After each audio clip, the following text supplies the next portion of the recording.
Surya Universitas Dirgantara Marsikal Surya Dharma dengan NIM 2010610110. Di sini saya akan membahas materi tentang pasar monopolistik. Apa itu sih pasar monopolistik?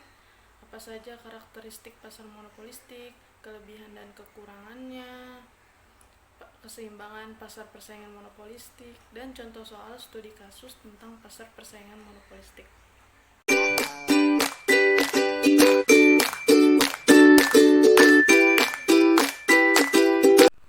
Untuk memulai pembahasan pertama, kita harus tahu dulu nih, apa sih pasar monopolistik? Pasar monopolistik adalah salah satu bentuk pasar di mana terdapat banyak produsen yang menghasilkan barang serupa tetapi memiliki perbedaan dalam berbagai aspek. Misalnya, contohnya sampo. Meskipun fungsi semua sampo sama, yakni untuk membersihkan rambut, tetapi setiap produk sampo yang dihasilkan produsen yang berbeda memiliki ciri khusus. Perbedaan aspek pada produk sampo misalnya perbedaan aroma, perbedaan warna, kemasan, dan lain-lain. Pasar persaingan monopolistik atau monopolistic competition mulai dikembangkan secara intensif oleh John Robinson, yaitu ekonom dari Inggris, dan Edward Chamberlain, ekonom dari Amerika Serikat. Pasar persaingan monopolistik hampir sama dengan pasar persaingan sempurna. Di dalamnya terdapat banyak penjual atau produsen yang bebas keluar masuk. Namun, produk yang dihasilkan tidak homogen, melainkan terdiferensiasi. Perbedaan barang antara produk satu dan produk yang lain tidak terlalu besar. Diferensiasi ini mendorong produsen untuk melakukan persaingan non-harga. Walaupun demikian, output yang dihasilkan sangat mungkin saling menjadi substitusi. Adapun contoh lainnya, barang yang dijual pada pasar persaingan monopolistik antara lain sabun, deterjen, sampo, air mineral dalam kemasan, sirup, kopi, teh, susu, minyak, sepatu, baju, dan barang-barang lainnya yang terdapat beragam brand namun dengan komoditi yang sama.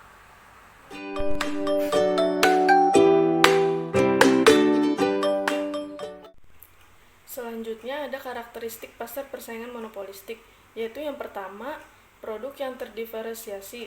Yang dimaksud dengan produk terdiferensiasi atau differentiated products adalah produk dapat dibedakan oleh konsumen dengan melihat siapa produsennya. Barang-barang tersebut dapat dibedakan oleh kualitas barangnya, model, bentuk, warna, bahkan oleh kemasan, merek, dan pelayanannya. Yang kedua, terdapat banyak produsen. Jumlah produsen dalam pasar persaingan monopolistik banyak. Di Indonesia dapat dilihat dari begitu banyaknya merek pakaian, sepatu, dan barang lainnya. Hal ini menyebabkan keputusan produsen tentang harga dan output tidak perlu harus memperhatikan produsen lain, karena setiap produsen menghadapi kurva permintaannya masing-masing. Yang ketiga, produsen bebas masuk dan keluar, free entry and exit. Laba supernormal yang dinikmati oleh produsen mengundang produsen baru untuk memasuki pasar. Jika produsen lama mampu bertahan, dalam jangka panjang dapat mengalahkan produsen yang lain. Tetapi jika tidak dapat bertahan atau kalah saing, maka produsen tersebut harus keluar agar kerugian tidak menjadi lebih besar. Yang keempat, promosi penjualan harus aktif. Dalam pasar monopolistik, konsumen tidak begitu memperhatikan persaingan harga karena pada dasarnya konsumen telah menciptakan persepsi atau kesan sendiri terhadap suatu produk. Sehingga para produsen dalam pasar monopolistik harus selalu aktif dalam melakukan promosi penjualan untuk meningkatkan pendapatan serta menjaga citra perusahaan. Yang kelima, konsumen memiliki kebebasan memilih, tetapi sudah banyak terpengaruh. Salah satu pengaruhnya yaitu produsen dapat mempengaruhi harga, berbeda dengan pasar persaingan sempurna, di mana harga terbentuk berdasarkan mekanisme pasar. Maka pasar monopolistik dapat mempengaruhi harga meskipun tidak sebesar harga oligopoli dan monopoli.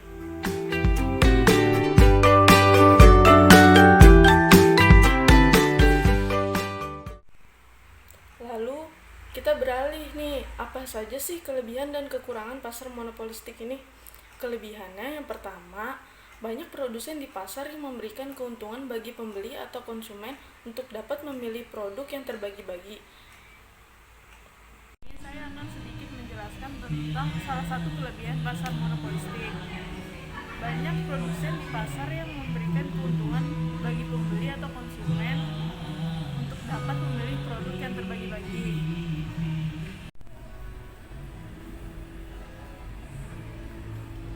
Contohnya sampo, banyak mereknya, berbeda fungsi atau keunggulannya. Contoh lainnya ada sabun, minyak goreng, deterjen, dan masih banyak yang lainnya.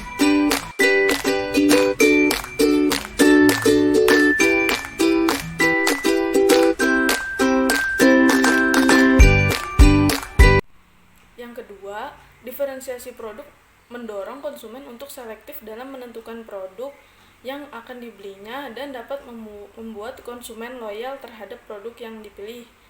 Kekurangannya itu, yang pertama ada pasar monopolistik memiliki tingkat persaingan yang sangat tinggi, baik dari segi harga, kualitas, maupun segi pelayanan, sehingga produsen yang tidak memiliki modal apapun maupun pengalaman yang cukup akan lebih cepat keluar dari pasar ini. Yang kedua, dibutuhkan modal yang cukup besar untuk masuk ke dalam pasar monopolistik, karena pemain pasar di dalamnya memiliki skala ekonomis yang cukup tinggi.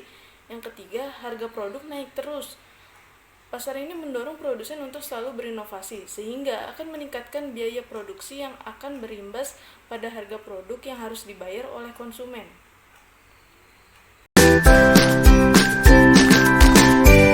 Selanjutnya, ada keseimbangan pasar persaingan monopolistik.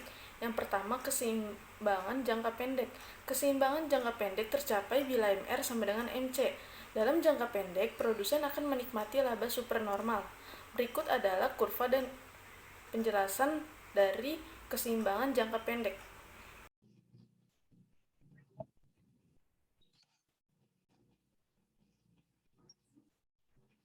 Selanjutnya ada kurva keseimbangan jangka pendek.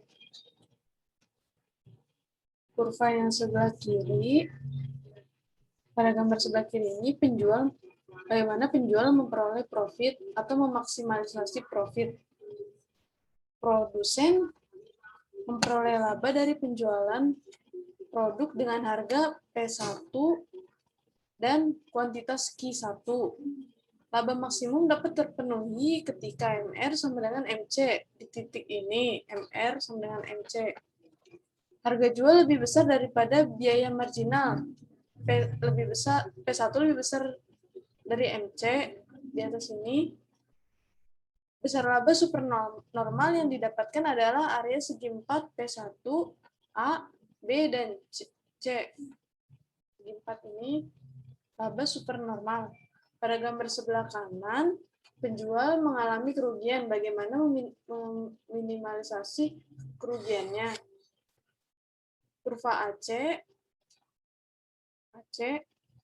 berada di atas kurva permintaan D. Sehingga harga P2 lebih rendah daripada AC. Harga P2 di bawah dari yang AC ini. Dengan demikian, produsen mengalami kerugian. Jika di sini produsen mengalami kerugian, minimal kerugian produsen terpenuhi dengan penjualan produk sebanyak Q2 dengan harga sebesar P2. Di sini, besar kerugian yang didapatkan adalah area J P2 L K. Ini kerugian.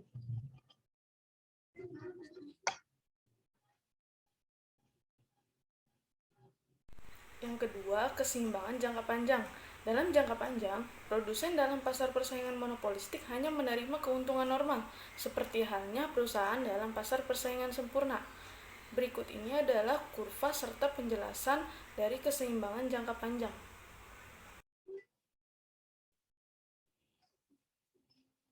Gambar ini yaitu kurva keseimbangan jangka panjang, menunjukkan bahwa PE sama dengan biaya rata-rata AC di sini sama dengan, yang berarti produsen hanya memperoleh laba normal. Di sini berarti ada laba normal. Pada saat P sama dengan AC, terjadilah keseimbangan jangka panjang di titik E. Keseimbangan jangka panjang di sini dan laba itu normal. Ini itu kurva equilibrium jangka panjang di pasar persaingan monopolistik. Namun, ketika produsen mengalami kerugian, produsen di pasar memiliki insentif untuk keluar. Saat produsen keluar, pelanggan memiliki lebih sedikit produk yang harus dipilih. Penurunan jumlah produsen ini memperluas permintaan yang dihadapi oleh produsen-produsen yang bertahan di pasar. Dengan kata lain, kerugian mendorong keluar produsen yang tidak dapat bertahan di pasar dan menggeser kurva permintaan dari produsen yang dapat bertahan ke kanan. Permintaan produsen yang dapat bertahan naik. Produsen akan mengalami peningkatan keuntungan atau kerugian menurun.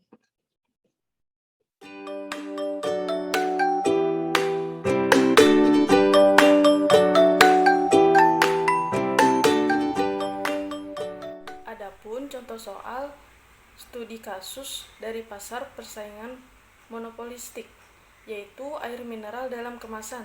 Besarnya permintaan terhadap produk air minum dalam kemasan mendorong munculnya pemain-pemain baru dalam pasar tersebut. Namun demikian, sosok pemain lama seperti Aqua tetap bertengger kuat di puncak dalam hal penguasaan pasar. Adapun produsen lainnya yang memproduksi air mineral dalam kemasan yaitu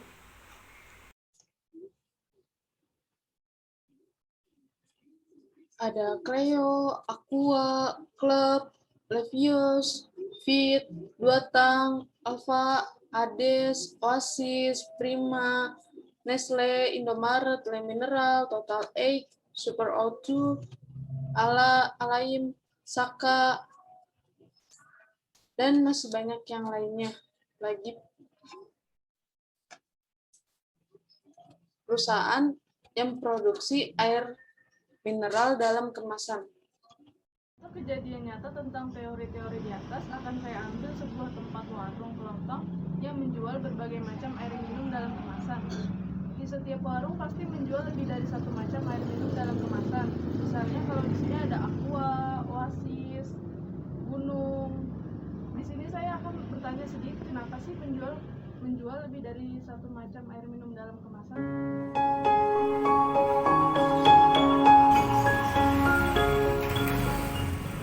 Jadi kenapa sih Bu menjual lebih dari satu macam air minum dalam kemasan? Karena kita mengikuti sesuai dengan kemampuan pembeli, keinginan pembeli. Kebanyakan pembeli memilih lebih harga yang lebih murah.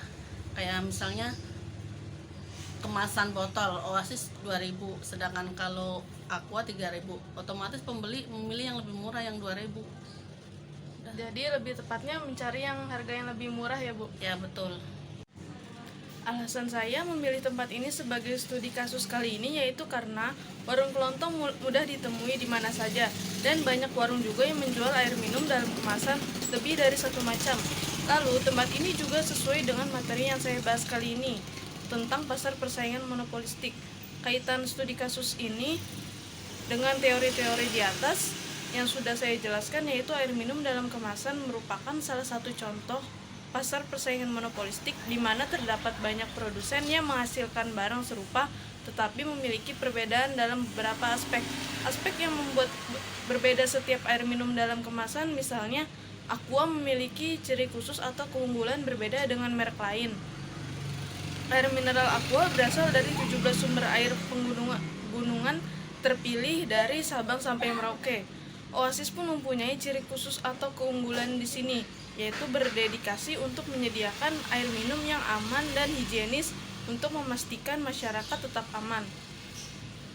Dalam pengamatan saya, memang sudah banyak air minum dalam kemasan yang sudah beredar, tetapi bisa diakui Aqua tetap berada di puncak dalam hal penguasaan pasar.